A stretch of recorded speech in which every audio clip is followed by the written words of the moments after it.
So Tracy and I, and Miguel, are here at the Living History Coffee Farm here in Kona, Hawaii.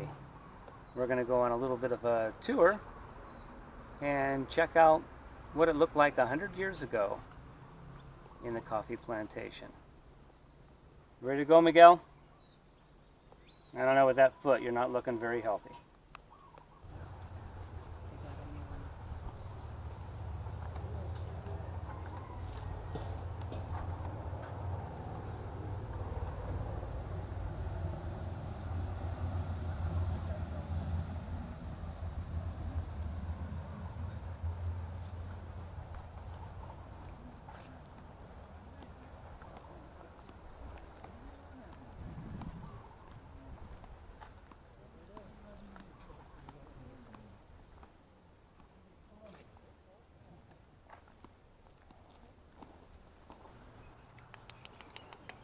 I know, but they're taking your picture, not me.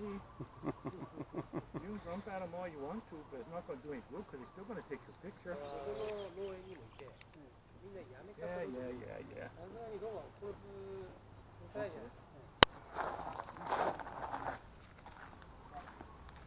Okay, Jim. Uh-oh. You're on, Jim. I cannot hide. We were introduced to Jim and the donkey. Well, excellent. Yeah. And like I told your better half over there, usually people come in, they go, we're from California. And I say, California's kind of big. yeah. No, we're from the whole part of California. Yeah. Sherry told me all about you. The very tail, yeah. You want this over there? Oh, you went to show them what you made? Oh, what Auntie Pauline made. Auntie Pauline. Yeah. So Oh. we have eggs for protein and some vegetables and stir-fried vegetable. That's pickled. I'm so hungry. Looking at your food again. That looks lovely. And there's rice and ume. So we sprinkle a little top and put the ume, which is pickled plum, inside the rice, and that's supposed to help preserve it longer. Wow, that's That lovely. topping is called yukari. And Yeah, it's, oh yeah. yeah, okay. It's dried shiso. I With it- don't know that. Dirty, but that's okay. I didn't know. That's why I could have left it on the Hoshidano. Oh, okay. Thank you. No, I'll get it done. Thank you. So, this is the first time you two have been to a coffee farm? No, we came here 2 years ago, and we enjoyed this tour so much. I love history and anything about history. And so we decided, let's do it again and do it for our video diary. Oh, even So that better. we have it. Yeah. Oh, even better, yeah. I don't know if Barry told you about the other side. Have you been to our other side this trip? No. No. About 1.5 miles up here, there's the other part of Kona Historical Society. Usually it's set up as a general store. Yeah. Okay. Right now, though, they're having a special exhibition about the different ethnic groups that came to visit, came to move them to Hawaii, yeah, and the different things. So that's a very interesting thing. Okay. There, yeah. Good to know. We'll have to go look at that next. Yeah, well, I love anything that can do with history. Well, And do you want to this go in the place is house lovely. first, or you want to look at coffee first? We'll just do it all. Yeah. Look at Okay, coffee.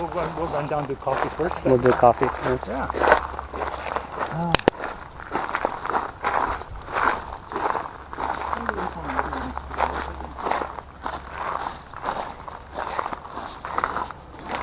I'm just going to put this under here.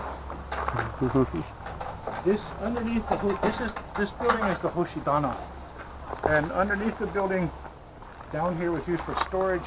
It was also used for repair work. So there's part we don't usually show people. Since you're in here and watching your head, right? Yes. When the coffee up on the top is dried, it's shoveled into a trap door at the top and falls through this chute.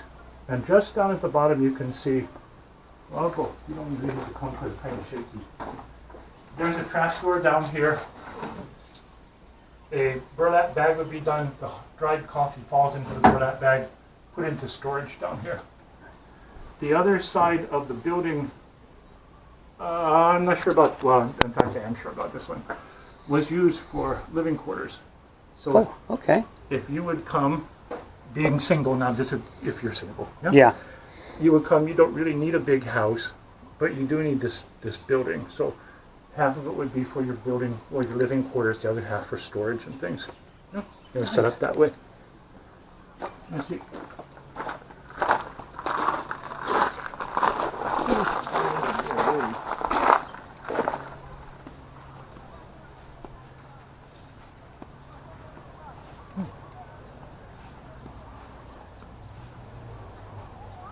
If I'm repeating things you remember from before, just let me know and then we'll just... hoping you're going to repeat Give it, things. yeah. So tell me about this. Okay. This, let's see. The family only ate meat or fish maybe once or twice a year. But they needed the protein. A little further south of here, they had another 5-acre farm that they grew. It was a truck farm. They had corn, potatoes, tomatoes, all kinds of things. To supplement their diet, especially the protein, they grew soybeans. So the soybeans would be boiled. They fall on the top of here. And I should make you do this because he's taking a picture. Can you go ahead and just give that a spin? The soybeans would travel down that hole. Between the bottom and this part, there are opposing ridges down there.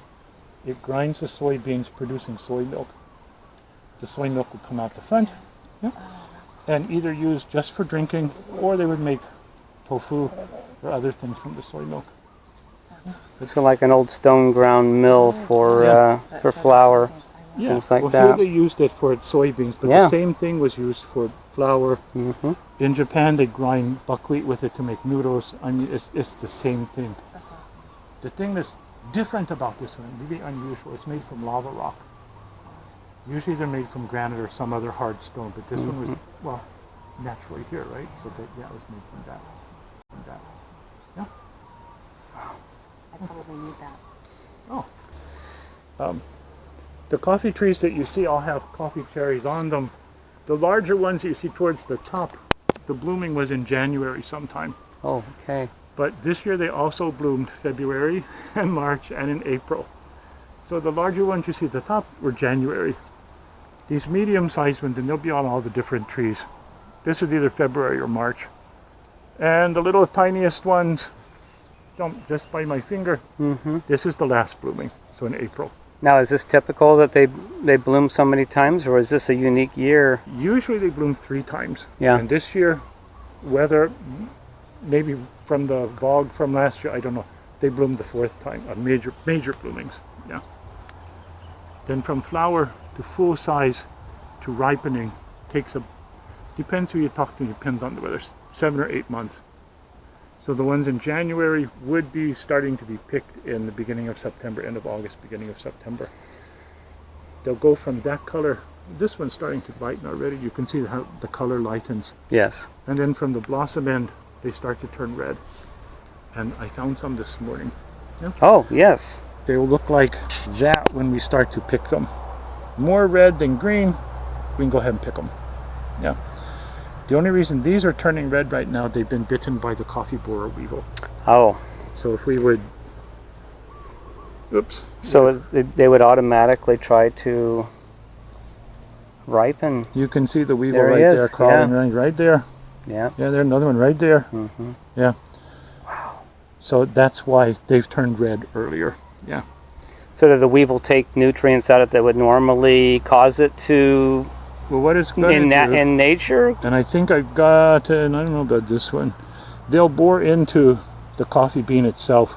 They eat out the inside. And so there's nothing left to produce the coffee, to produce the oils and things, yeah. Okay. Phew. Interesting. We usually don't spray unless the infestation is just terrible. And then they may. Yeah. So after it's picked, the skin has to be removed because you'll have the 2 coffee beans, usually 2 coffee beans surrounded by the red skin. Surrounding, well, between the red skin and the coffee beans, there's a layer of sucrose that surrounds the whole thing. Yeah? Every evening, fall onto you because you're the guy. Yeah? The red skins have to be removed and the beans have to be put in water to soak overnight to remove that sucrose layer. Oh, okay. Yeah? Next morning, you take them out and dry them. Yeah? In the late 1910s, and I'm not sure exact dates on this, down in South America they had three consecutive winters just horrendous. So their production of coffee went way down, resulting, right, the coffee price shoots up. coffee farmers in Kona have money for a change, right? They bought this coffee pulper. I have to excuse me because I had to set up the kids this morning. Dad or Grandpa, whoever's the male head, would be on this side with the day's picking, filling up this hopper that's on the top.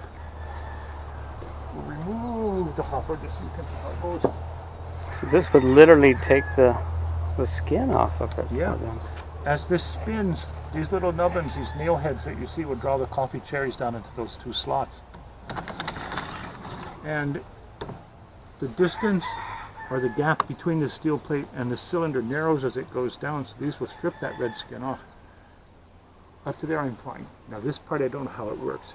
It would shunt the red skins out the back and the new coffee beans will come out the front. And you get your speed going just right, you get 100% separation like that. Wow. They would fall into a much bigger tub than that, but they fall into a tub of water to soak overnight to remove the sucrose layer. Then in 1926, they put up this building called the Hoshidana. It's the next big step up here in progress, I suppose. Yeah. Instead of having to rely on the children turning the crank, they bought this engine from Waterloo, Iowa in 1926. Still runs, by the way. No kidding. Yeah. So at the end of the day, you're going to have all your coffee up here that your family has picked. You would come in, as you're the male, right? You're the male head. You come in, you crank the engine fast enough that you catch a spark. The engine will start to turn, the flywheel spin. That little drive drum over there, I mean, it's really whipping around. Carefully. Carefully you put your fingers, right? You like all your fingers. Carefully you put the belt on. Very carefully put that belt on. Right? And it'll slip on. It turns that wooden wheel that's at the top that turns the shaft that makes everything else go. This first pulley works this housing. And inside that housing, at the very top and very bottom, was a gear like this one. And running around those two gears was a long chain of these little buckets. They'll scoop the coffee cherries up from down there, they take them up, dump them into the coffee pulper, kind of like the one out there, but it's a little bigger. Removes the red skins go out the back. The new coffee beans go into the araibako, or the soaking box. You get everything processed for the day, you fill it up with water, you would be finished for the day. It'll be around 9:30, 10 o'clock at night.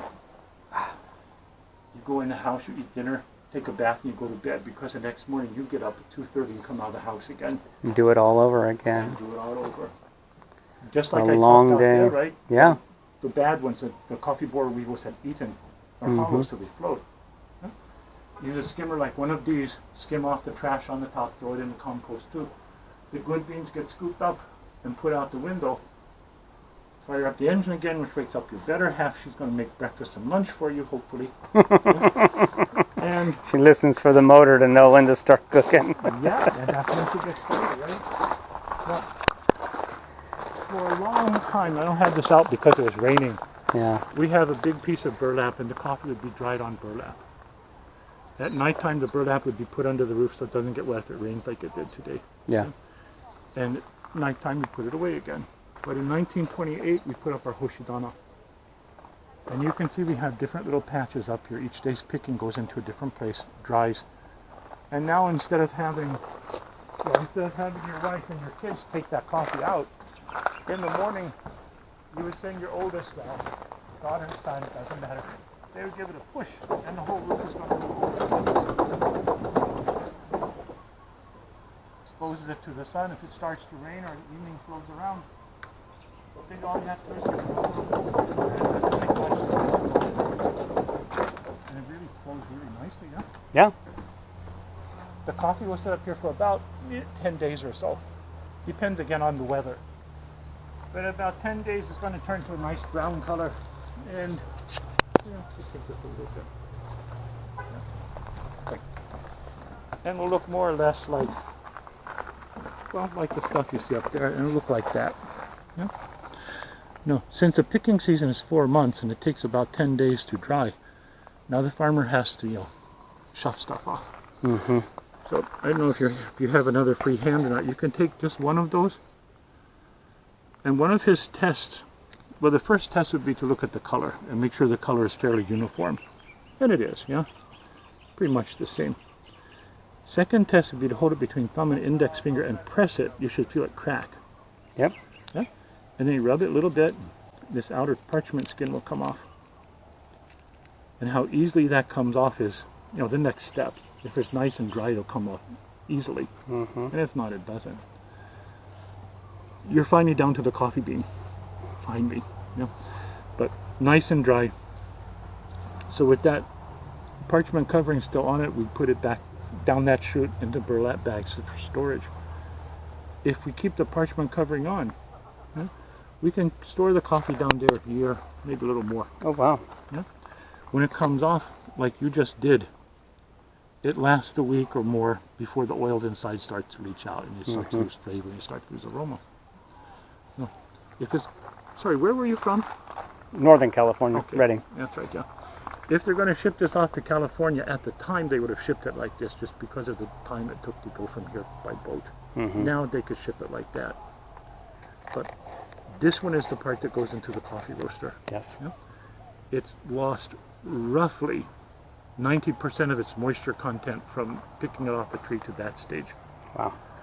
When it goes in, it works more or less like popcorn does. Yeah? The moisture expands, the bean swells up, and after about 7 or 8 minutes, right along that line on the bottom, it'll crack open.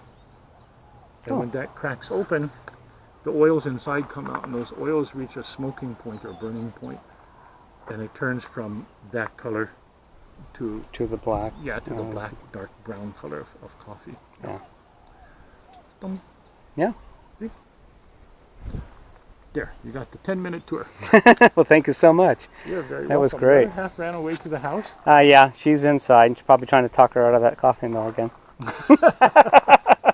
Well, thank you again very It's much. Very nice to meet you. Nice meeting you. And I am, and that's what you make And your that's allspice allspice. from. Yeah, Pretty cool. Pretty cool. yeah. So no, I was up touring the gardens and taking pictures of all the chickens and the mommies and their little baby chicks. But no, extensive gardens, just gorgeous. So, I got tons of pictures. But Oh, nice. Allspice was a huge tree with a bark that looks almost like madrone. wow. And yeah, there's all these little green peppercorny things. Well, I'm hoping that we can get, okay, well, it'll be easier to reverse I'm just shoes. gonna come in and say, hold on.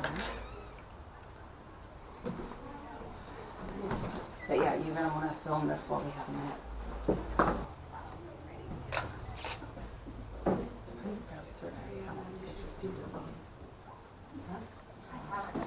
We have school children. Yes. We just had about 50 children.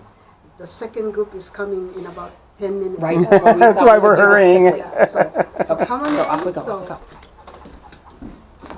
this is Ashley. Oh, they met me outside. Yes, Oh, okay. she was bringing lunch, but we weren't in. Oh. When I took Jim his lunch, when the kids Okay. come like that. Okay. So this is the kitchen, and we've already done our cooking. Actually, we had the rice cooked, so the whole house was filled with smoke. There's a little bit more rice left in here. They invented this tool to move the rice spot. Okay. So we use coffee wood, right? Coffee wood to burn the fire. So once a year, the farmer prunes the coffee trees. Children in the household go out, bring back all the wood for cooking and the bath. So we never have to look for firewood. Isn't that wonderful? Yes. Very self-sufficient. And every day for protein, it's egg omelet. They save the chickens for special occasions. And on your birthday, you get a big platter of fried chicken. Oh. Yeah. So went to the chicken coop this morning and got some eggs. And I have only that much left. No worries. Let's Yeah. that's what I'm saying. And I got went it. to the garden for some vegetables, did some stir-fried vegetables. And this is pickles. And it's made from a watermelon radish, which is this radish. When you cut it in half, it looks like a watermelon. And so when you pickle it, it turns red from, the color. And everything here is grown on the farm. The garden's amazing. Yeah, garden. So The children have this little lunch box.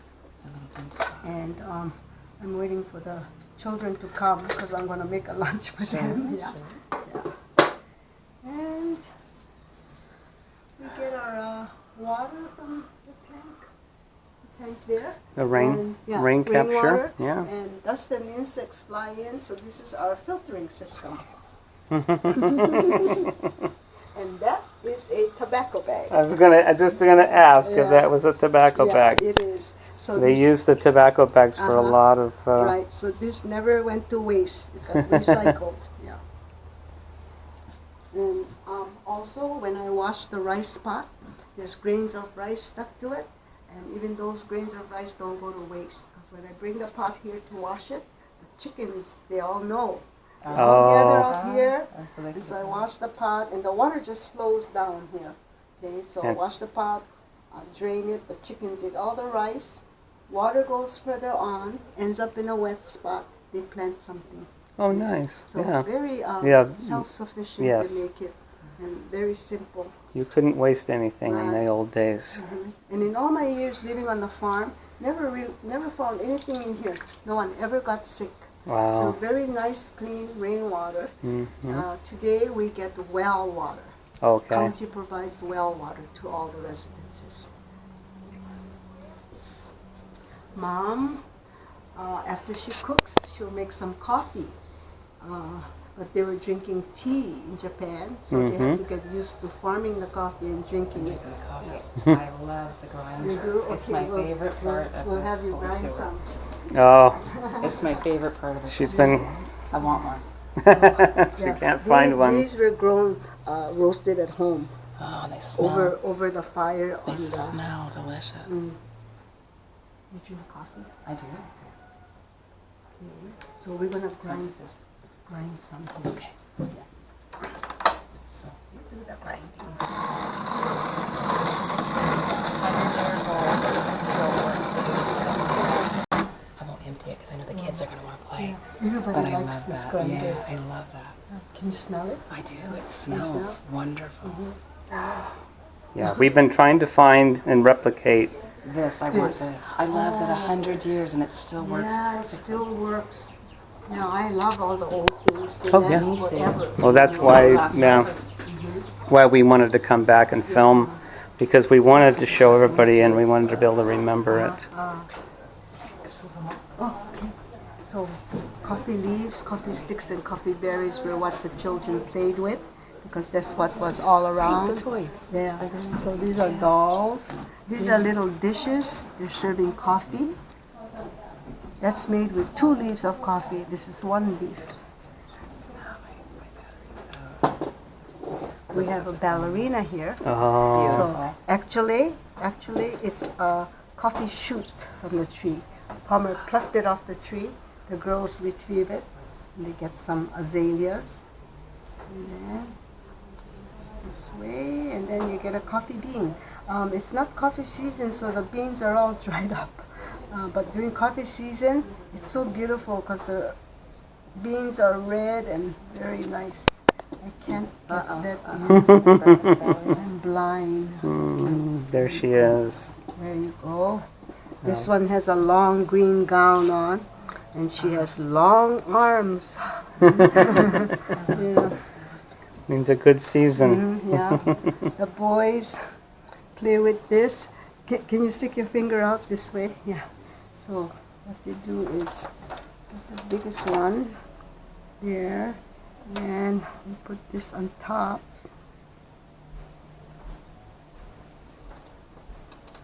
And another one on top. By the end of summer, the boys can do 10.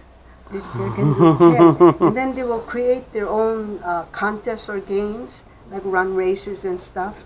And it really teaches them patience. Yes. You really have to be patient. You have to be patient when Yes. on the farm with the Yes. coffee too. Yeah. Okay. And of course, boys cute. made slingshots, Mhm. where they would get a coffee stick about that long, get some avocados from the tree, and play baseball. They always end up playing with the seed, because somebody puts a ripe avocado in the pail of balls. Oh. And so when you hit it, it gets squashed. Splatters, And yeah. nobody wants to hit another one because they think it's going to squash, so you end up playing with the seed. So that's an avocado tree, and when the avocados get ripe and fall to the ground, the wild pigs come to eat Oh. it. Farmer traps the pig and sometimes eats the pig. Okay, and that's papaya. Mm-hmm. Papaya. We can't really feel the breeze today. I did. Yeah, I just got but a nice it's little breeze. always there. Might be very subtle, and that's what Nice. keeps us Keeps it cool in here, cool yeah. without too much humidity. And ceiling is the rice bag. Rice was sent here from California, and Mom saved all the bags, made all the clothing, and even the ceiling. It gets very warm in here because we have a tin roof, and This helps to insulate it. the ceiling will hold the hot air up. I hear the children are coming. And here, those cans, those sardine cans, are used for insect control. Oh, yes. Yeah. Fill it full of, Yeah, oil. I was going to say Yeah. like oil or kerosene Yeah. or something Uh-huh. too, so they don't get up and into your Right. pantry. Right, they all get stuck in the oil. Mm-hmm. It's amazing how their archaic techniques Yes, it works. and works Uh-huh. very well. And you Right. don't need. We have terrible, terrible problems with termites. See this beam here? Oh yeah. Eaten by the termites. The wall here, termites. Where are you folks from? China. China? Speak English? I can, but I will explain to my okay. parents. Okay. Are you going to go to Oh, the go house? ahead and yeah, you can show them. Okay. So come on over Thank here. you so much.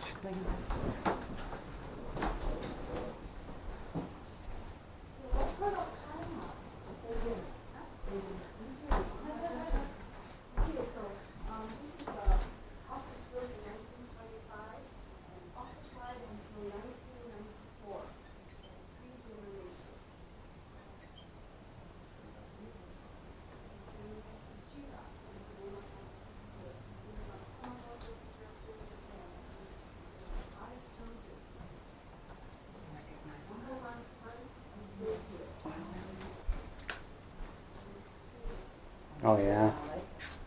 Yep.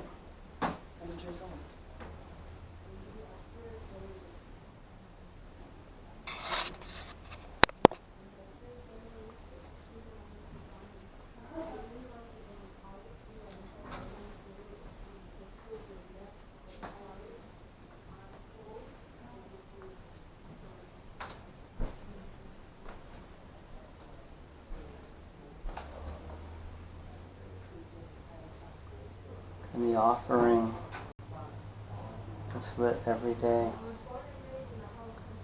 and the food that is given to the gods to bless them for a bountiful year.